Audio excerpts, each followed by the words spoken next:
स्थितियां काफी बदली हैं। पहले के समय में जब शिक्षा की बात आती थी तो माँ बाप को लगता था कि बेटे को पढ़ाना चाहिए। अपने लिमिटेड संसाधन से भी उनको लगता था कि इतने ही स्थिति है, चलो बच्चा पढ़ेगा तो कुछ कमाएगा। और कभी कभी कुछ माँ बाप ये भी कह देते थे, अरे बेटी को पढ़ा के क्या करना है भाई, उसको नौकरी थोड़ी करवानी है, अब वो तो अपना ससुराल जाएगी, वो अपना जिंदगी का गुजारा कर लेगी। ये मानसिकता का कोई एक कालखंड था।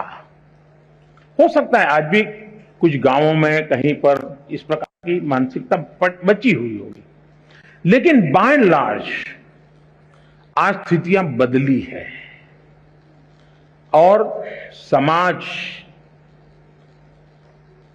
बेटियों के सामर्थ्य को जानने में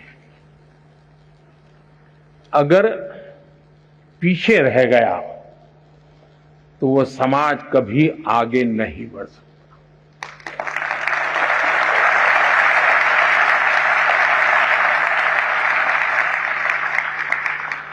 कभी कभी तो आपने ऐसे परिवार देखे होंगे जहां पर ये कहते होंगे भाई बेटा तो होना ही चाहिए ताकि बुढ़ापे में काम आएगा, बेटी तो क्या है, वो तो ससुराल चली जाएगी, वो क्या काम की। ऐसी भी एक सोच हमारे समाज में है और कभी तो थी। लेकिन इतिहास अनुभव करता है और मैं इन चीजों को बड़ी बारीकी से देखता हूं। मैंने ऐसी कई बेटियां देखी है जिन्होंने मां बाप की इकलौती बेटी, मां बाप के सुख और उनके बुढ़ापे की चिंता के लिए खुद ने शादी नहीं की और मां बाप की सेवा में जिंदगी खपा दी, जो बेटा नहीं कर सकता, बेटियों ने किया। और मैंने ऐसे भी परिवार देखे हैं कि घर में 4 बेटे हैं, 4 बेटों को 4 बंगला है, सुख चैन की जिंदगी है, दुख कभी देखा नहीं है, लेकिन मां बाप वृद्धाश्रम में जिंदगी गुजार रहे हैं। ऐसे भी बेटे मैंने देखे। इसलिए पहली बात है, समाज के अंदर बेटे बेटी एक समान, कोई भेदभाव नहीं, ये आज के युग की अनिवार्यता है और हर युग की अनिवार्यता है। और भारत में कुछ विकृतियां आई हैं, आने के कुछ कारण रहे होंगे, लेकिन ये देश गर्व कर सकता है।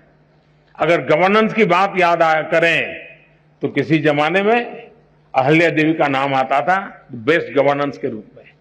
कभी वीरता की बात आए तो रानी की झांसी लक्ष्मीबाई का नाम आता था वीरता के लिए। बेटियां ही तो थी। यानी कोई युग ऐसा नहीं होगा। और हमारे यहां तो विदुषी ज्ञान का भंडार बेटियों ने करके दिखाया है। तो पहले तो हमारी अपनी मानसिकता, दूसरा आज स्थिति बदली हुई है। आज तो आप देखेंगे नए जो बच्चे स्कूल आते हैं ना, तो बेटों से ज्यादा बेटियों की संख्या होती है, ये हिसाब आ रहा है। आज जो बेटियों के एस्पिरेशंस हैं, आकांक्षाएं हैं, वो कुछ कर गुजरने का जो जज्बा है, शायद कोई भी हिंदुस्तानी गर्व करे ऐसा है। और उसको हमने अवसर देना चाहिए और वो अवसर हमने इंस्टीट्यूशनलाइज करना चाहिए। कोई एक परिवार अपने तरीके से कर ले ऐसा नहीं। जैसे आपने देखा होगा खेलकूद में, आज खेलकूद में किसी भी स्तर का खेल चलता होगा, भारत की बेटियां हर जगह पे कहीं न कहीं अपना नाम रोशन कर रही है। विज्ञान का क्षेत्र देखिए, इतने बड़े बड़े अचीवमेंट विज्ञान के आते हैं, तो देखोगे तो उसमें आधे से अधिक तो हमारी बेटियों ने कुछ न कुछ पराक्रम होता है विज्ञान के क्षेत्र में।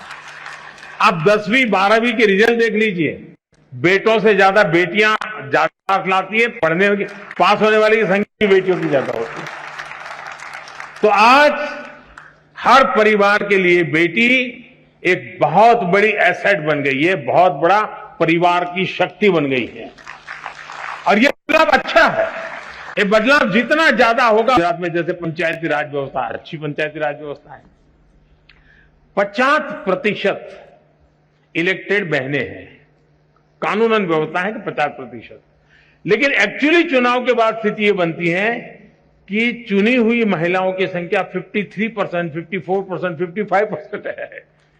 यानी वो अपने रिजर्व सीट से तो जीती है, लेकिन वो सामान्य सीट से भी जीत करके 55% तक कभी कभी जाता है और पुरुष 45% पे आ जाते हैं। इसका मतलब समाज का भी माताओं बहनों पर विश्वास बढ़ा है, तभी तो जाकर के वो जनप्रतिनिधि बनकर के आते हैं। जब आज हम आजादी का अमृत महोत्सव मना रहे हैं, आज हिंदुस्तान की पार्लियामेंट में सबसे ज्यादा, आज तक के कालखंड की सबसे ज्यादा विमेन एमपी है।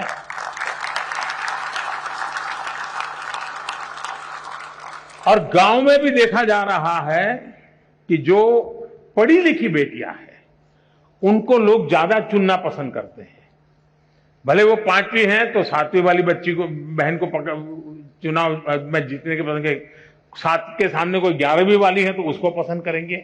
यानी समाज में भी शिक्षा के प्रति सम्मान का भाव हर स्तर पर नजर आ रहा है। आज आप एजुकेशन फील्ड देख लीजिए, शायद कभी न कभी तो पुरुषों की तरफ से मांग आने की संभावना है। मैं किसी को रास्ता नहीं दिखा रहा हूं, पॉलिटिकल पार्टी वालों को, लेकिन कभी कभी संभावना है कि पुरुष जुलूस निकालेंगे कि टीचर में हमारा इतना % आरक्षण तय करो, क्योंकि ज्यादातर टीचर हमारी माताएं बहनें हैं। उसी प्रकार से नर्सिंग में ज्यादातर जो सेवा भाव, मातृभाव होता है, वह नर्सिंग के क्षेत्र में भारत का गौरव बढ़ा रहा है। भारत की नर्सिंग दुनिया में जहां जा रही है, भारत की आन बान शान बढ़ा रही है। इवन पुलिसिंग में, पुलिसिंग के अंदर आज हमारी बेटियां बहुत बड़ी मात्रा में आ रही हैं। अब तो हमने एनसीसी में बेटियां, सैनिक स्कूल में बेटियां, आर्मी में बेटियां, जीवन के हर क्षेत्र में, और ये सारी चीजें इंस्टीट्यूशनलाइज हो रही है। और मुझे समाज से भी यही आग्रह है कि आप बेटे बेटी में कोई अंतर मत कीजिए, दोनों को समान अवसर दीजिए। और मैं कहता हूं, शायद समान इन्वेस्टमेंट से ही, समान अवसर से ही अगर बेटा 19 करेगा तो बेटी 20 करेगी।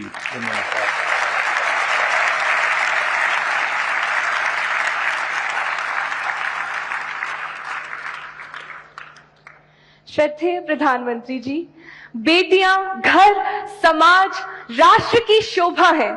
उनकी आकांक्षाओं को आपकी प्रेरणा से नई उड़ान मिली है। आपका धन्यवाद।